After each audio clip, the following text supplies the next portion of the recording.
Got myself my first real Mitchell, cost me £5.09. Fished it with a hollow glass float rod in the autumn of '69. Me and my mates from school found a stream and we fished it real hard. Jimmy found golf, Barry karate, led me with that place to myself. Oh, I look back now, those times they seem to last forever. I just needed bread and maggots, silverfish that seemed so clever. Those were the best days of my life.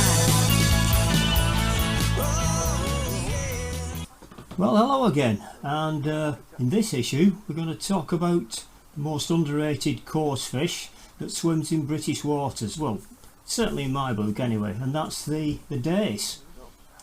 Come autumn and winter, the water cools off and they really put on some condition, and they're capable of giving you quite a fiery fight, certainly for the size anyway, on an appropriate light tackle. Yeah, look at that, shining diamond, absolute stunner. And float fishing is my preferred method. I think most people do fish for dace.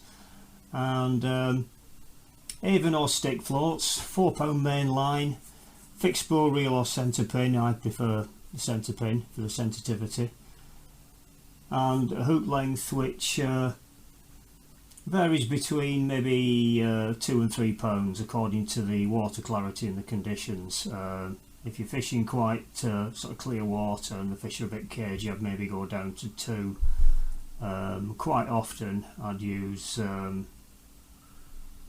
3 pounds because the rivers I fish aren't that clear.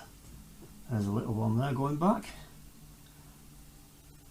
and there's me Avon float, bulk shot, one small dropper below that, I think a number 4, and that's a size 12 hook.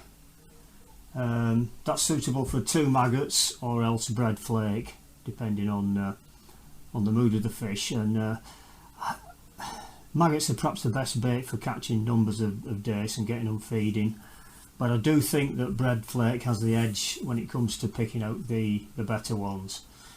Bit of census ground bait there, mixed in with some plain crumb, just to put a bit of smell and breadiness in the water. And we just drop the float in, let it run down nice and steady, holding back a little bit. I like it when the bait goes in front of the float, so that you're not getting that sag on the line. You're getting direct contact with the fish when you get a bite, and you've got to bear in mind the river current is a little bit slower underneath than what it appears to be on the surface. So holding back just sort of balances that out. You just see the float ambling its way down that glide there, and there we are, it's under, and that's a good fish on. The first thoughts are of a chub as it tries to get under those roots in the corner there, and then the thoughts are of a roach because it's giving that sort of gliding, sort of head shaking fight. But we'll get it a bit closer. It's obviously a nice dace, a very nice dace. Roach, look at that. Up to the lip. That's a dace. And back it goes. How chunky.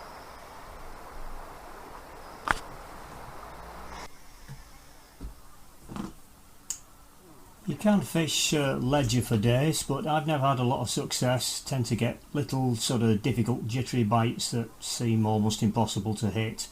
And also if you hook a small fish with a weight attached, they never quite fight the same as like float tackle or fly tackle. So I do tend to fish with those two methods for these fish.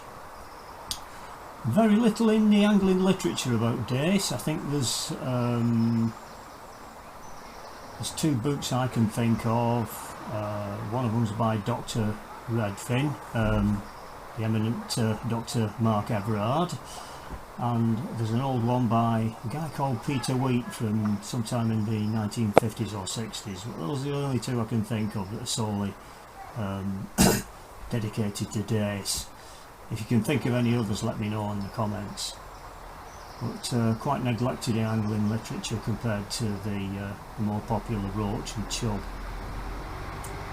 the sort of sister and brother fish.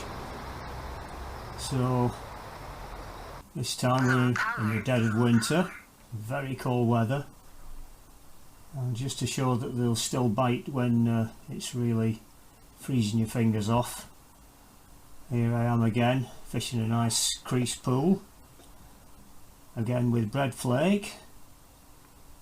Perhaps more expecting a chub here really in these conditions, but we've got a suitable tackle, light float rod, centre pin reel, 4-pound line, etc. And it's almost cold enough to freeze the bread. Well, let's just see what happens.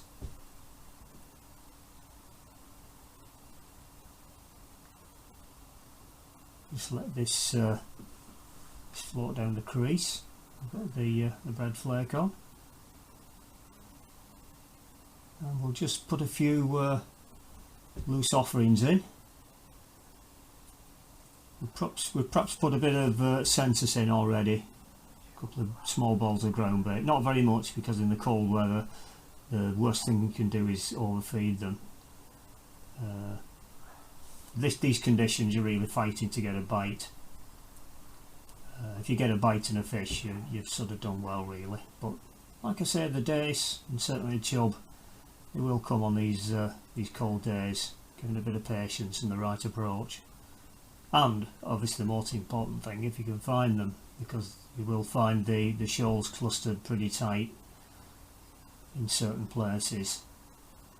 That float's just edging its way down the edge of that current, what we call the crease. That's the border between the fast current and that big sort of slack back eddy on the left hand side of the picture. Just making its way down slowly, held back a little bit. Just bumping along the bottom, and looks like we're into a fish. Yep. Good old bend in the rod. And again, putting up a good fight in this in the winter condition.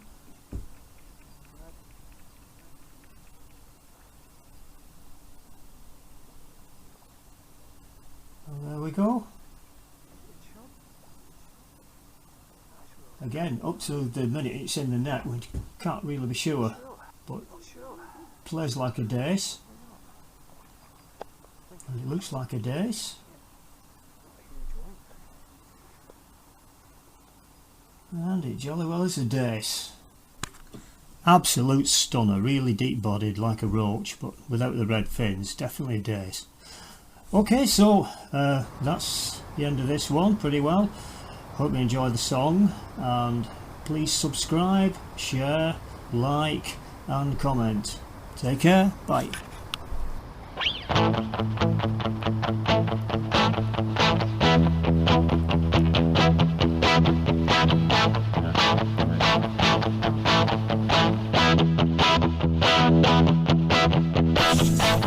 Got myself my first real Mitchell, cost me £5.09. Fished it with a hollow glass float rod in the autumn of '69. Me and my mates from school found a stream and we fished it real hard. Jimmy found golf, Barry Carrara.